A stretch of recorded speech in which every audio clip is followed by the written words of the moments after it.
উপস্থিত এখানে আমাদের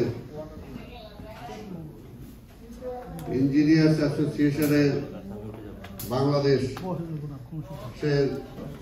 সাধারণ সম্পাদক ইঞ্জিনিয়ার হারুন, উপস্থিত আমাদের নবনির্বাচিত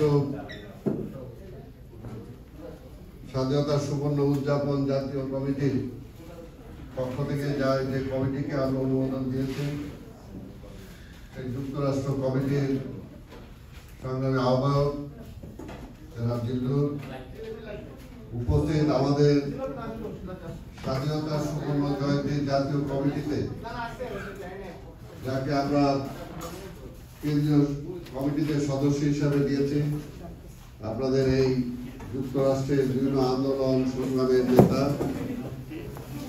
জনাব গিয়াসউদ্দিন আহমেদ সহ অন্যান্য নেতৃবৃন্দ, সমবেত ভাই ও বোনেরা, আসসালামু আলাইকুম।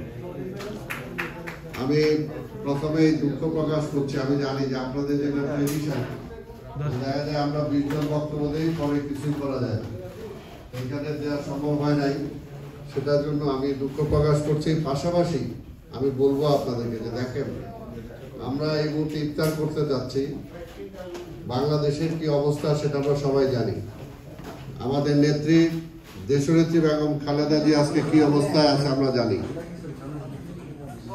পাশাপাশি বাংলাদেশের এরকম হাজারো হাজারো কর্মী আছে যারা একদিক দিয়ে করোনার কারণে স্বাভাবিক জীবন নাই, পাশাপাশি এই অবস্থায় করোনা থাকাকালীন অবস্থায়ও বাড়িতে থাকতে পারেন না, প্রতিটা দিন পুলিশের হামলা, গ্রেফতার, এরকম একটা অবস্থায় আপনারা শুধু নিউ ইয়র্কে আছেন। এই যে ভাই পিছনে কথা বলো না,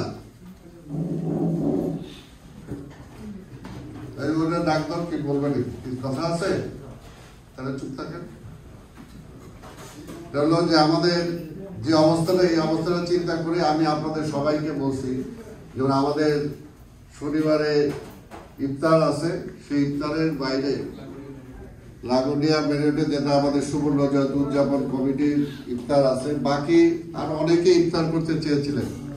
আমি সবাইকে অনুরোধ করব যে ওই একটা ইফতার হোক, বাকি যারা যারা ইফতার করতে চান, আপনাদের বাংলাদেশের এলাকায় বিএনপির এরকম অনেক কর্মী আছে যারা হয়তো ঈদও করতে পারবে না, যারা রোজাও করতে পারছে না।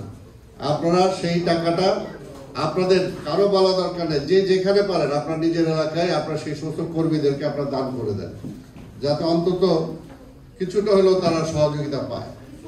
এই বিষয়টা আপনারা করবেন। সেটাও ধরেন মনে করেন যে আমরা একটা কেন্দ্রীয় কর্মসূচির অংশ হিসেবেই সেটা গেল যে আপনারা যার যার এলাকায় আমাদের সেই সমস্ত ক্ষতিগ্রস্ত কর্মী যারা আছে তাদেরকে সাহায্য করবেন।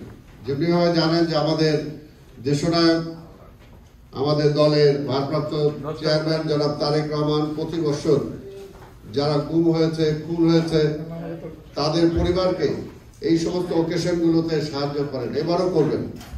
ঠিক তেমনিভাবে আপনারাও বিভিন্ন এলাকায় যার যার এলাকায় সাহায্য করবেন, এটা আমরা আশা করি। এই বিষয়টা আপনারা একটু খেয়াল রাখবেন। আমি আজকে কোনো বক্তব্য দিতে চাই না, আমরা দোয়া করব, আপনারা সবাই দোয়া করবেন। আর একটা জিনিস আমি বারবার বলি, সবাই একটু ধৈর্য ধারণ করতে হবে। এই আমান বসো, তোমারটা তো আমরা শুনছি চুপচাপ, আর কথা বলো না। আমরা একটু সবাই ধৈর্য ধারণ করতে হবে। আর সবাই এই যে বক্তৃতার জন্য, নামের জন্য যে অবস্থা আমরা করতেছি, আসলে এইরকম একটা ইনডিসিপ্লিন হয়ে যাবে পার্টি, পরে কিন্তু রেজাল্ট কিছুই হবে না। এই জন্য দেখেন আজকে আমি তো বলতে পারতাম বাট আমার নামটা সবচেয়ে বড় করে দিবি, আমি প্রধান অতিথি, আমি বলছি আমার নাম দরকার নেই। সবাই এই চেষ্টা করতে হবে এভাবে যে ঠিক আছে, আমরা একটু ভালো দিকে যাওয়ার জন্য চেষ্টা করি। আপনারা ভালো নাই সেটা বলবো না, কিন্তু সময়টাকে কাজে লাগাবো। যে সময়টুকু আমরা পাইলাম সেই সময়টুকু যাতে আমরা কাজে লাগাইতে পারি। আর সবসময় দেশের চিন্তাটা যাতে আমাদের মাথায় থাকে, দেশে আমাদের মা বাবা ভাই বোন যারা আছে তারা কি অবস্থায়, সেই চিন্তাটা থাকে। আমার নেত্রী দেশনেত্রী কি অবস্থায় আছে, আমার নেতা তারেক রহমান কি অবস্থায় আছে, এই অবস্থাটা যাতে আমাদের মাথার মধ্যে রাখি, চিন্তায় রাখি, তাহলে অনেক কিছুই আমরা ঠিক করে ফেলতে পারবো। আর আমরা আল্লাহর কাছে দোয়া করব যে আল্লাহ যে জালিম সরকারের অধীনে আজকে দেশ চলতেছে, এই অবস্থায় এই দেশটা আজকে যে কোন দিকে চলে যাচ্ছে, এই দেশটাকে বাঁচানো সত্যি খুব কষ্টকর। আমি ওই দিনও আপনাদেরকে বলছি, আজকেও বলি যে দেখেন, যদি গণতন্ত্র না থাকে, মৌলিক অধিকার না থাকে, স্বাধীনতা না থাকে, আমি বিএনপির চেয়ারম্যান হয়ে আমার কোনো লাভ নেই। কাজে আজকে আমি এমপি হইতে পারবো না, মন্ত্রী হইতে পারবো, কিছুই পারবো না। আজকে অনেকে বলেন বাংলাদেশ হয়েছে বলেই তো আজকে অনেকে এমপি হয়েছেন, মন্ত্রী হয়েছেন, আপনারা অনেকে বিদেশে আসছেন, অনেকে অনেক বড় ব্যবসায়ী হয়েছেন, অনেক কিছুই সম্ভব হয়েছে। সেই কারণে দেশটাকে রক্ষা করতে হবে। আমরা যদি বলি যে আমরা জিয়া রহমানের সৈনিক, জিয়া রহমানটা যাতে আমরা একটু ফলো করার জন্য চেষ্টা করি। জিয়া রহমান কি ছিলেন, জিয়া রহমান কি করতেন, জিয়া রহমান কি খাইতেন, জিয়া রহমানের তার জীবন কিভাবে অতিবাহিত হয়েছে, সেই জিনিসগুলো আমাদেরকে চেষ্টা করতে হবে। অন্য করে নেই, আমারটা আমি করি, মানে আমি আমার থেকেই শুরু করি। সেই জিনিসটা আমরা সবাই করার জন্য চেষ্টা করবো। আসলে দেশের অবস্থা যে যাই বলুক খুবই খারাপ, খুবই খারাপ।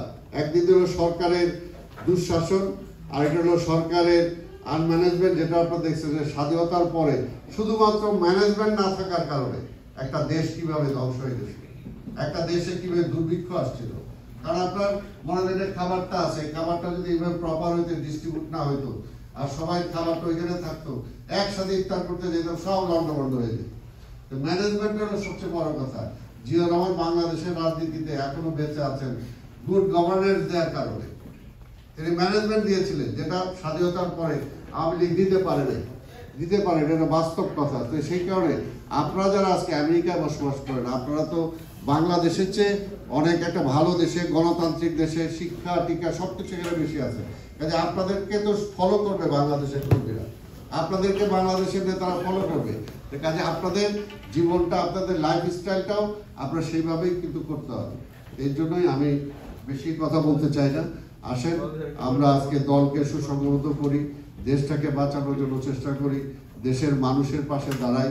দেখেন বিএনপিকে অনেক সমালোচনা করে। দেখেন এই যে করোনা আসছে, আমরা বছরব্যাপী প্রোগ্রাম নিয়েছিলাম, বছরব্যাপী প্রোগ্রাম নেওয়ার কয়েকটা প্রোগ্রাম করার পরে যখন আমরা দেখলাম করোনা বাড়তেছে, সাংবাদিক ভাইদেরকে বলবো যে বিষয়টা বললেন দয়া করে একটু। যখন করোনা বাড়তেছে তখন আমরা কেন্দ্রীয়ভাবে প্রেস ব্রিফিং করে আমাদের সব কর্মসূচি আমরা বন্ধ করে দিছি। আমার সরকারকেও বলছি যে সামনে করোনার এফেক্টটা খুব খারাপ হবে, আপনারাও, আমরা কর্মসূচি বন্ধ করে দিছি, আপনিও জাতীয়ভাবে সব কর্মসূচি বন্ধকে বাঁচানোর জন্য প্রিপারেশন নেন। কিন্তু নেয় নাই, আমরা বন্ধ করেছি, সরকার বন্ধ করে নাই। আজকে তাই যদি আমরা বলি যে সরকারের এই মিসম্যানেজমেন্টের কারণেই কিন্তু আজকে করোনা এইবার অনেক বাড়ছে, আজকে মৃত্যুর সংখ্যা বাড়ছে। এই দায়টা কে নিবে?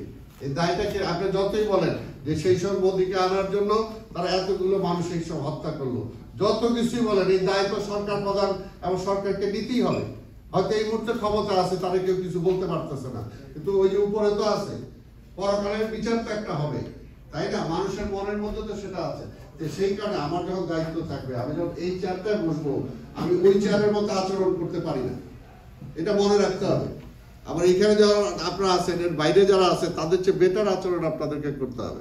একটা বাংলাদেশের ইউনিয়নের একটা কর্মী বা একটা থানার একটা কর্মী বা থানার নেতা যে আচরণ করবে, আমেরিকার মতো দেশে আপনারা এখানে যারা আছেন বিএনপি করেন, আপনাদের কাছে তো সেই আচরণ কেউ আশা করে না, সবসময় বেটার আচরণ আশা করে। তা আমি আপনাদের সবাইকে বলবো যে এবার এই রোজার মাসটা সিয়াম সাধনার মাস, তার পাশাপাশি দেশের মানুষ কষ্টে আছে। এই সময় যদি আমরা যতটুকু বাংলাদেশের মানুষকে সাহায্য করতে পারবো, আপনার আপন যে সমস্ত আত্মীয় স্বজন আছে তাদের কি করেন, সেটা অন্তত দান হিসাবে কাজে লাগবে। আমার পাশাপাশি আজকে সময় নাই, অত দ্রুত বাংলাদেশের এই অবস্থা থেকে পরিত্রাণ ঘটাতে পারবো, দেশটাকে ভালো দিকে নিয়ে যেতে পারবো। আর তার একটাই কুল, সেটা হলো গণতন্ত্র ফিরিয়ে দেওয়া, মানুষের ভোটের অধিকার ফিরে দেওয়া এবং নির্বাচিত সরকারকে ক্ষমতায় বসানো। তাহলে জবাবদিহিতা থাকে। আজকে যে সরকার আছে সে নির্বাচিত সরকার না, তার কোনো জবাবদিহিতা নাই জনগণের কাছে। এই জন্য ব্যাংক লুট হয়ে গেলে যেন তাদের কিছু আসা যায় না। এতগুলো মানুষ মারা গেল, কিন্তু আজকে যদি পার্লামেন্ট অ্যাক্টিভ একটা পার্লামেন্ট থাকতো, তাহলে পার্লামেন্টের ভয়ও কিন্তু সরকার এরকম ভূমিকা নিত না। আজকে মোদীকে আনবে না ভারতের প্রেসিডেন্টকে আনবে না ভারতের স্পিকারকে আনবে, সেই চিন্তাটা করতো যে মোদীর আনলে গোলমাল হবে, আমরা আনবো না। ভারতের প্রেসিডেন্ট অসুবিধা তো ছিল না, অ্যাভয়েড তো করা যেত। তো সেই কারণে আমি আর বক্তব্য দীর্ঘায়িত না করে আপনাদের সবাইকে ধন্যবাদ জানিয়ে আমার বক্তব্য শেষ করছি। আমরা সবাই মোনাজাত করব নিজেদের জন্য, আমাদের নেত্রী দেশনেত্রী বেগম খালেদা জিয়ার জন্য, আমাদের সুবর্ণ জয়ন্তী কমিটির জাতীয় কমিটির আহ্বায়ক ডক্টর খন্দকার মোশাররফ উনি অসুস্থ আছেন, আমাদের সেলিমা রহমান অসুস্থ আছেন, আমাদের রিজভী আহমেদ অসুস্থ আছেন, আমাদের কেন্দ্রীয় নেতা যারা অসুস্থ আছেন সবার জন্য। এবং আমি আপনাদের কাছে দোয়া চাই যে আমার ছেলের বউ সে আজকে করোনা আক্রান্ত, আমার দুটো শিশু নাতি তারা আজকে দেশে গিয়ে যা করোনা আক্রান্ত হয়েছে তাদের জন্য আমি দোয়া চাই, এবং আমি আপনাদের পরস্পর সবার জন্য আমরা দোয়া করবো। এই কথা বলে আমার বক্তব্য শেষ করছি। খুদা হাফেজ।